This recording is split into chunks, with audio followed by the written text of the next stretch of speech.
Rise Mzansi's head of policy, Mandla Isaacs, joins us this afternoon for a little bit more on that convention and, of course, the manifesto there.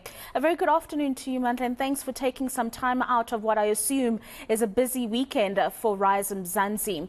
Let's speak about some of the key themes that you're discussing at this particular convention, because many would say that people have lost a lot of faith in politics in South Africa over the last few years, and many wonder about these mushrooming parties and if they are able to create the kind of difference that people want to see.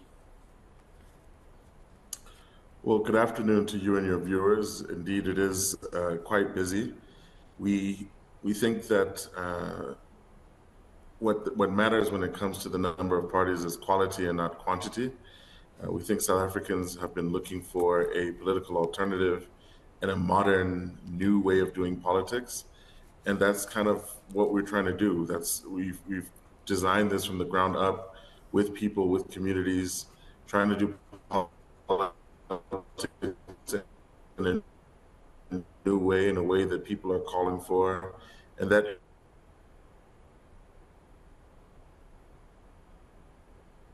looks like we've lost Mandla there. Let's try and re-establish that line. In the meantime, let's bring you some other news that is happening in and across the country, and we'll bring you that and hopefully the conversation with Mandla Isaacs. Before we take you to that short ad break, let's try again with Mandla.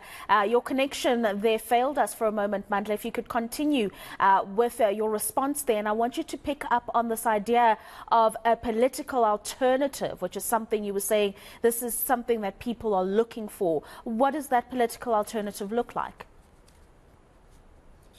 Well, fundamentally, we think South Africans are looking for a politics that's based on their needs and their aspirations for the South Africa that they deserve, and not for politicians' narrow and selfish interests. And that informs the themes that we've organized our policy convention around, which are citizen-centered. So our 6 themes have been individual and family well-being, community well-being, governance, political governance, the economy, climate change and the environment, as well as nation building. And we've found that those themes have really resonated with our delegates, and we've had really rich discussions with delegates from all 9 provinces, from all types of communities, and have been bringing their insight, their lived experience, and fundamentally their aspirations for the kind of country they want to see. And it's been truly inspiring to experience the level of engagement and clamor for real change for our beloved country.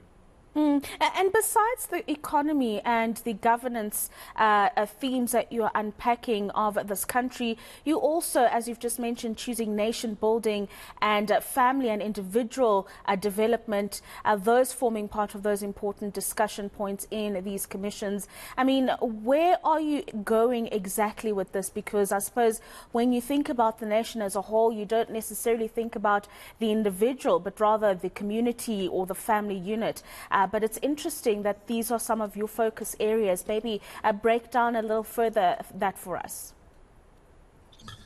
Absolutely. So these themes are broad themes that have a number of cross-cutting issues. So when we talk about individual and family well-being, we're asking what are the things that South Africans need to live a life of dignity, a life of joy, and to truly feel that they have what they need to live the life that they want to live.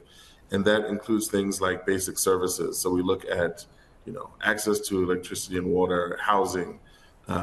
We look at things like education that allows you to, achieve skills and knowledge to go out and do, curate the kind of life that you want to live.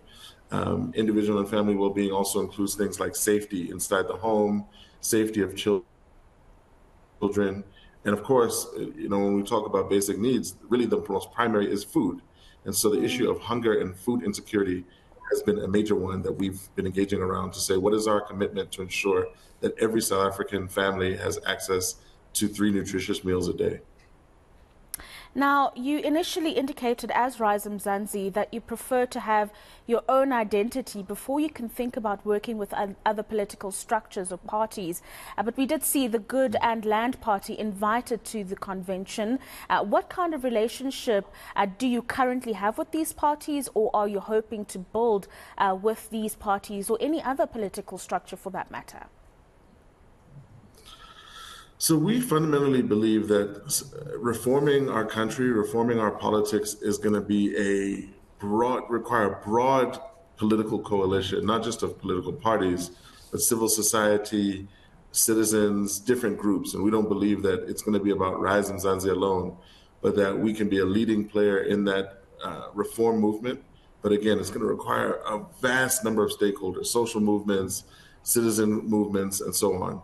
And so we have an open policy, so we're happy to engage. We want to learn from other stakeholders. We've had civil society groups come and speak to us. We've had experts come and speak to us, as well as other political parties that share our progressive vision for society, that we have compatible views. What we've said is a kind of formal electoral coalition we think would be premature until we've had an opportunity to go through these exercises, get a mandate from our delegates, come up with our policy agenda, and understand what are the key things we want to accomplish in government. And at that stage, we think it would then make sense to look around and see what others are trying to achieve and see if we can forge a common agenda. But we think it was premature, the discussions that other parties tried to engage with us through the media and to try to kind of corner us into a political coalition to stop the ANC or stop some other party. We want to start with a clear agenda and vision for the people of this country, centered on the people of this country, and then we can see who shares a similar vision and see how we can work together. Yeah, I mean, your leader, Songezo Zibi, has described it as a real festival of solutions that you have convened this weekend. And in that spirit, Mandla, we did see in 2008 COPE, or the Congress of the People, convening a national convention. And while it excited many across the country, we've seen now years down the line what's happened with them. So as Rise Mzansi, how do you, or what strategy do you have to stay on that course and make sure that it's not just a fanfare that you have initiated here, but a sustainable, long-lasting festival of solutions, as it has been described, for the betterment of the country? Well, I think first of all is the ethos that we have, that the citizens' needs come first. We see this as a profound responsibility and challenge that we're undertaking. Excuse me. We see this as a profound responsibility. And so our egos and our ambitions is really fundamentally secondary. And so I think that political maturity is one of the things that we've learned from previous parties that have fallen by the wayside, because again, they focused on the needs of politicians and then the people's needs came second.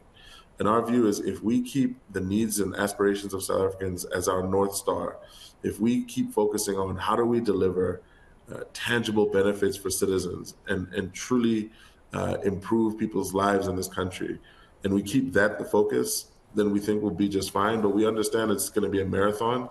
This is not just about May 2024. This is not just about the next government term. We talk about a prosperous, safe, equal and united South Africa in one generation. So this is truly a generational challenge that we've taken on, and we're in it for the long haul, and we're going to continue to show and prove, and just ask South Africans to watch the space and to scrutinize us and make sure that we walk our talk. And that's exactly what we intend to do, keeping citizens' needs as our priority. We wish you the very best of luck as you continue with the rest of this weekend's program. And really, I suppose we'll meet you all at the polls in 2024. That is Rise Mzansi's Head of Policy, Mandla Isaacs, joining us this afternoon.